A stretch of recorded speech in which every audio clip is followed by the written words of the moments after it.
right, Paul. Everton looked to be after Manor Solomon in the summer. He's having quite a nice year with Leeds. Do you think they could actually sign the player, or he'd rather stay permanently with Leeds if they were to get promoted?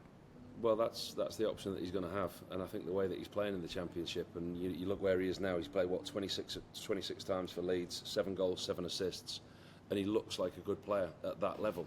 And the question is, the step up, and I think out of that Leeds team, he's one of the players that can compete in the Premier League, because the expectation at Leeds now is to go up, obviously, into the Premier League. But you look at the team that they've got, there's players in that team that didn't cope with the Premier League. They need to buy Premier League players, and they need to establish themselves by being Premier League ready. But he's one of the players that would add to Leeds and make them Premier League ready. As far as Everton go, we speak every week, don't we, about them needing a winger. And that type of player, he can play on either flank, he can play as a number 10.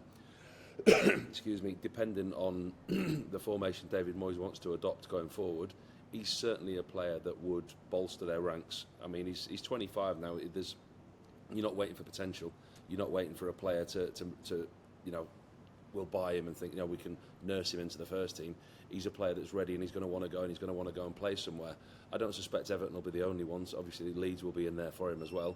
Leeds are only at the table if they're in the Premier League, which is looking highly likely at the moment.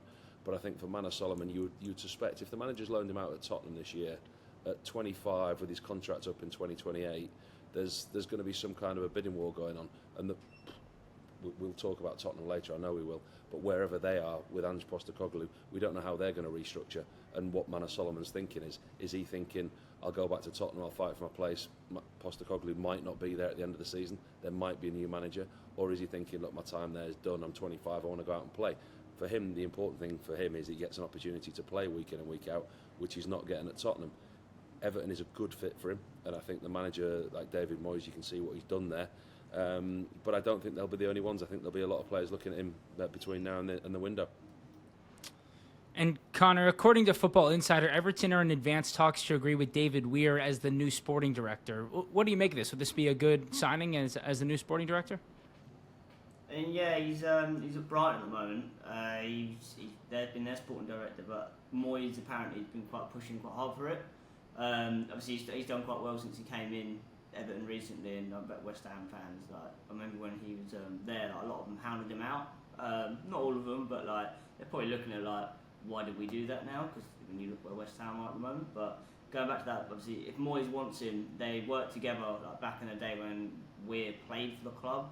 So there's obviously that relationship there already. He's got a pretty decent track record at Brighton, and I think it means Kevin Felwell, I think that's how you pronounce his name. Yeah. He's the guy who's in that role at the moment. I think he's the sporting director at Everton at the moment. They won't, obviously he will move on, but I think they'll look for a new role for him. I don't know what the role will be at the moment, but that's just going to be in the pipeline to keep an eye out for. So the weird thing, that looks like it's going to get done. It's not done completely yet, but they've had quite a lot of positive talks. But yeah, that's probably quite a big one for Everton to get him over the line. I think Everton are a bit more of a better track now. When you look at the last 3-4 years, they've always been around relegation and stuff like that. A club that size probably shouldn't be around there. And some of the players they've got, like Jordan Pickford, for example, he's probably a world-class goalkeeper, and he's playing for them. So I don't know. Everton probably should be a lot. They've got the new stadium and everything now. They've got everything set there to go and push to be back to where they was 20 years ago, fighting for the Champions League and at least Europa League spots. So let's see what that is. Be quite a big move for Everton though if they get Weir in. And Paul, we know Everton have been worried about losing Jarrad Branthwaite either this past season, this January, this coming summer, but they're interested in Maxime Esteve. Do you see him as the Branthwaite replacement, or he could maybe be a long-term partner for a young centre-back pairing? I don't see why Branthwaite would go. I think he's got the option now. I think under Sean Dyche, the remit was survival. But I think now with David Moyes coming in and things looking ever so slightly different at Everton very, very quickly, on a different note, you've got to give David Moyes so much credit for what he's done since he's come into Everton, the points he's picked up and the results that they've got. But actually now for Jarrad Branthwaite, would staying another year at Everton harm his development? I'm not so sure it would at his age. Esteve coming in from Burnley, 22 years old.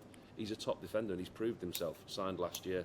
I think it was Montpellier that he came from. established himself in the Championship as a good, solid defender, and you're buying potential again. And I think for Everton, listen, we spoke with Pete, don't we? Pete knows the ins and outs of the FFP and PSR. The thing for Everton is, what can they afford to do? And I think it could be a good time for Everton, staying in the Premier League, going at the new stadium, the new owners coming in. If FFP and PSR balance and they can go into the transfer market and buy players alongside Jarrad Branthwaite, if you want to develop and you want to grow as a football club, you keep those type of players, because eventually that's where you want to get to. If you want to develop and you're toeing the line, the financial fair play line, you may have to let that type of player go, because we know the profit that it brings in.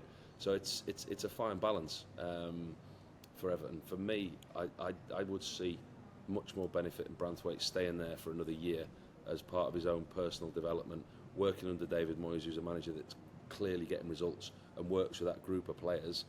I think another year for Branthwaite at Everton at the moment now is not out of the question.